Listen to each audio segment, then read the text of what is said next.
அவியல் பண்றக்காண்டி போய் மசாலாவும் அரைச்சிட்டு வந்தாச்சு. அதுக்கு தேவையான பொருட்கள் ரெடி பண்ணி எடுத்துக்கிட்டாச்சு. இப்போ அவியல் கறி ரெடி பண்ண சட்டி எடுத்து பார்ப்போம். எண்ணெய் சூடாச்சுங்க, கடுகு உளுந்து போட்டுக்கிறோம். தேவையான கருவேப்பிலை போட்டுக்கிறோம். வெட்டி வச்சு பெரிய வெங்காயத்தையும் சேர்த்துக்கிறோம். 2 தக்காளி ஊற்றி வச்சிருக்கோம், அதையும் சேர்த்துக்கிறோம். தக்காளி வெங்காயம் எண்ணெயில வதங்கி வந்துருச்சு. நம்ம அரைச்சிட்டு வந்து மசாலாவை சேர்த்துக்கிறோங்க.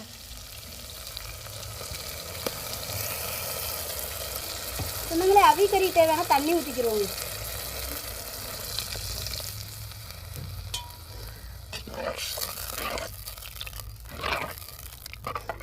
நம்மளுக்கு அவியல் நல்லா கொதிச்சு வரட்டும். நம்ம சுத்தம் பண்ணி வச்சிருக்க காரம் சேர்த்துக்கிறோம். சொன்னங்களே அவியல் நம்மளுக்கு நல்லாவே கொதிச்சு வந்துருச்சு. சுத்தம் பண்ணி வச்சிருக்க காரம் மீனை அவியலோட சேர்த்துக்கிறோங்க.